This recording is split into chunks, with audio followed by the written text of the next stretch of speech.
So when making this video, I started out with one challenge. I wanted to take Gibraltar, currently ranked 195th at the beginning of FM22, and get them into the top 10 of all nations around the world and see how long it would take. I just basically wanted to find out what I needed to do and how long it would take to make that happen. And this is today's video.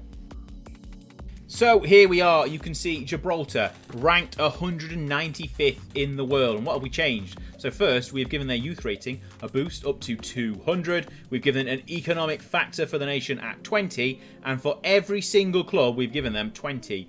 And across the board for all of their facilities. So every single team in the Gibraltar National League has got 20, as you can see here. And what we've also done is we've given a boatload of money, the most possible, for every single season. Regardless of where they finish in the Gibraltar National League, each team is going to get an absolute ton of cash. Let's see how that affects basically the nation within Football Manager 2022. We're going to simulate forward 100-ish years and see where we get, see how high that Gibraltar can climb in the national rankings, and see whether they can get a side into the Champions League final, for example, and win any European competitions. We shall see throughout the next 10 or 15 minutes of this video. Let's go. Okay, then you can see that we have simulated forward to 21-24. We are just, well, Gibraltar has just been knocked out of the European Championship. They are currently ranked 16th, but you can see earlier on this year they have been in the top 10, and I believe if we go and have a look, they will have finished a season or a year ranked inside the top 10, which is all that matters. You can see down here as well, lots of clubs rich and with 4.5-star reputation or 4-star reputation. They've won an under-20 World Cup, an under-19 European Championship. Look, if we can see, they've been in the top 10 recently. So they've won the Toulon tournament a few times as well, 6 times by the look of it. Under-19 European champions. We shall see how they have got on throughout the last 104 years or 103 seasons or something like that. We'll have a look what they've done. And first, we're going to have a look at the national team.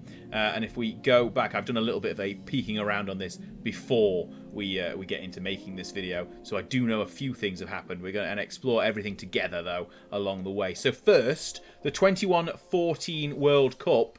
Gibraltar got to the final and lost on penalties to England. Now, that is incredible. Gibraltar in the World Cup final. I think at this point they were probably ranked about 7th in the world, if my memory serves, as we've been flicking through just before starting to record this portion of the video. If we jump back sort of 30 years before that, however, they also lost to England in the Euro 2072 final. That's few years in the future, probably about 50 years from today, but they lost to England in the final there as well. If we jump back 4 further years, this isn't their first appearance in the European Championship final. No, in the 2068 Euro finals, they lost to Spain 2-0. So the two nations that they are most familiar with, England and Spain, have basically stopped them from winning anything at any point, but they've held victories over all of the world's biggest nations throughout the last 100 years. And we're going to have a look at some records for the national team since then. You can see there, 2078, their highest world ranking was 7th. Their lowest was 200th back in June 2022, just after the game had started, incidentally. So yeah, 7th in the world in the 2078 June rankings, which is incredible and has ticked the box of getting them inside the top 10. But look at the most expensive player in Gibraltar history, 134 million for Alan Robertson, who went from St. Joseph's to Real Madrid in 2098, which is massive. Highest fee in the transfer market within the nation is 74 million, 76 million. This one is a Angolan international who St. Joseph sold for 154 million after buying for 53 a few seasons earlier to FC Bayern Munich in Germany, and that was in 21-12. But looking at the national team still, Christian Wink, most goals as a striker for the nation. Look at this. He's played all over the place. Atletico, Bayern, Chelsea, Real Madrid. Started his career out at Lynx, but he's got 133 national goals for the national side. Most cap player is 212, and I don't think he is clickable. So we're going to have a look further on. We're going to have a look at the best 11, and we can see plenty of players have got over 100 caps. In fact, all of them nearly, apart from 2 on the subs bench. Darryl Brown has got 210, so he's probably going to surpass the caps record soon. He is currently playing at Glasses United. Plenty of brilliant players in this lineup here. Plenty of goals all across the board as well. Danny Langton, a goalkeeper, I believe. He's been everywhere. So many players have played for different massive European clubs, such as Kieran Brook, for example. He's still around at 37, still getting caps for the Gibraltar national side as well. So he started out at Lions and Glacis, has played all over Europe, back in Gibraltar now for the twilight of his career. He's amassed a lot of transfer spending, basically, since his career began back in the early 2100s. So there's so many good players who have come through the ranks in Gibraltar, which is why the side were back in the top 10 sort of 20, 30 years ago now in game, but in the 2070s. Jamie Haslam, perhaps the best player ever for Gibraltar. He has been at Salzburg, Bayern, and finished his career with 400 plus appearances for Real Madrid. We're going to have a look through some more players, see some more records, see what's been happening on a club side of things as well. If we go through now, what we're going to look at is the Gibraltar National League.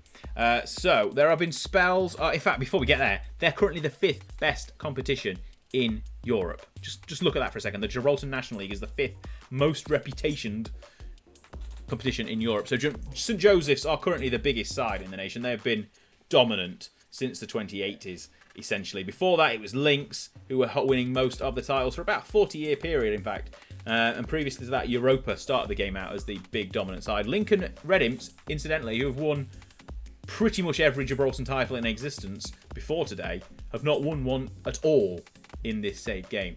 St. Joseph's, as I said, have been the dominant side since the 2080s, so for sort of like the last 40 years, they're the biggest side in the country. Lynx have won 41 national titles. They've also won, if we look down here, a Europa Conference League. We'll cover that one right now. So if we go back to look through history, they aren't the only Gibraltar side to win a European trophy. We're going to go through the Conference League, the Europa League, and then we'll have a look at the Champions League as well. So in 2082-83, Magpies beat Hanover to win the first Europa Conference League for the nation of Gibraltar. And then the following season, Lynx beat Europa Point in an all-Gibraltar final of the Europa Conference League, which is just incredible. And Lions won it again. And in fact, no, Lions haven't won it. Lions won it in the 2098 season. And then I believe someone else won it recently. I don't think so. But we'll look at the Europa League and we can see Glacis United beat Manchester United in the final in the season that's just finished. So European victory there. Europa League was also won by St. Joseph's twice, I believe. 97 and 21-12. They've won it twice. So 3... Europa Leagues across the nation, 3 Conference Leagues across the nation. But there's a question hanging over everyone's head. How about the Champions League? And we're going to have a look at St. Joseph's here because I know for a fact they've made it through to the semi-finals of the Champions League. And if we go all the way down here to 21-03, they lost in the semi-finals to AC Milan. And then 10 years prior to that, they lost to Juventus in the semi-finals. So they made it to the semi-finals twice in a 10-year span. They are the biggest club in the nation. I also believe that Glacis United have done something similar. So they made it to the Champions League semi-final in 2020-21. It's a mouthful. But they lost to Manchester United and then got revenge this season just gone by beating them in the Europa League final. So what we're going to look at now is the rankings. Obviously, you can see Gibraltar are 16th in the rankings. That doesn't really matter in Europe. Probably just outside the top 10 of European nations.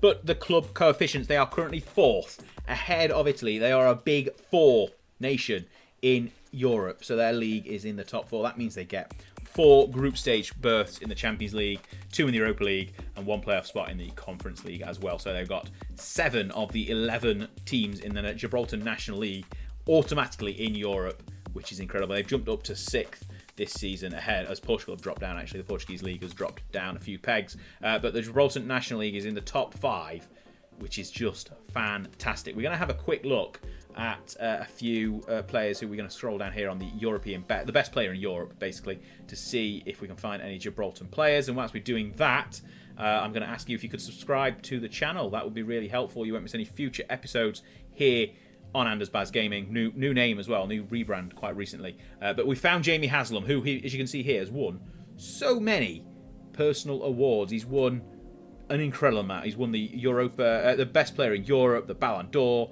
4 best FIFA Men's Player of the Year. He's just basically, I think he's the best player. 5 Ballon d'Ors. That's impressive. He's the best player in Gibraltar history. 115 caps. 36 goals across his career. He's a Real Madrid legend, retired in the 21-06 season at the age of 35.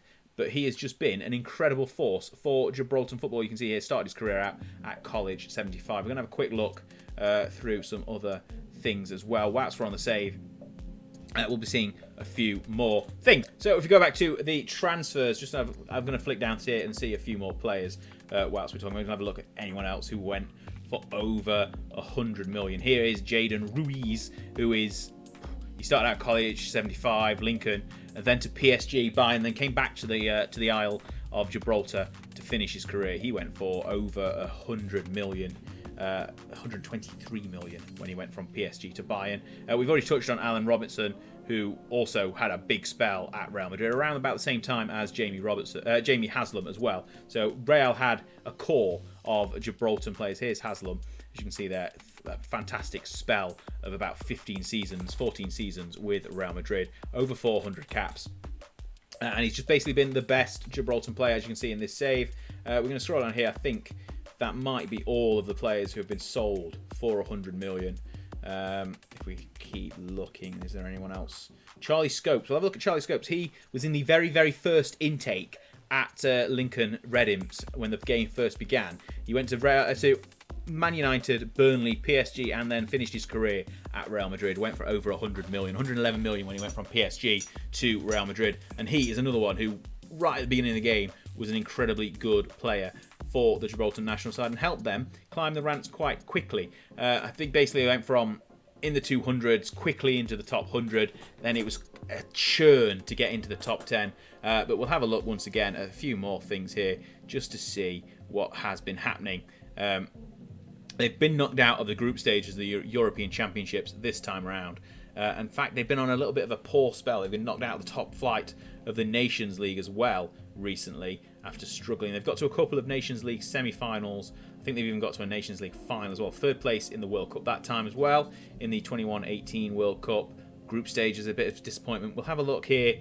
I'm sure there's some Europa Nations Leagues. Yes, there's a Europa Nations League 2081. They got to the final. So if we have a quick look here. That's not 2080. No, that's the third place against England, 2105. 2081, I believe. Was I right? So 2081, they got to the final but were beaten by Denmark 4-0. And that was after a spell of getting to the third place playoff a couple of times. I think third in the 79 tournament and third in the 77. So that was a string of back-to-back Nations League performances that were incredible. Third, and second, but they never won it. They've yet to win a major full international trophy. And if we have a look at the world rankings, we don't want that. We want the history of world rankings. So we're going to go to records and then rankings here. You can see, so they've been in and around the top 10 for a long time, really. I think 2070s, I think they first broke into the top 10. Back end of the 2060s is when they got really close to the top 10. So it kind of started out outside, sort of near 200, dropped down to the top 100 after about 10 years, and then quickly inside the top 20, and then a churn basically to get above the top nations in the world. So we've given Gibraltar a max youth rating, max economic factor, max facilities, loads and loads of cash, and it's still over 100 years and they've yet to win a major national trophy. They've come close at youth, well, they've won at youth level, they've come close in the World Cup and the European Championship and the Nations League, but unfortunately they've yet to get over that hurdle.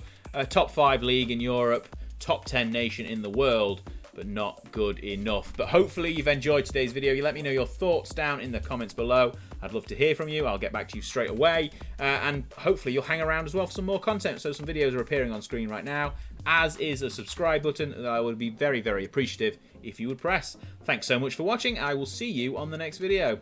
Goodbye.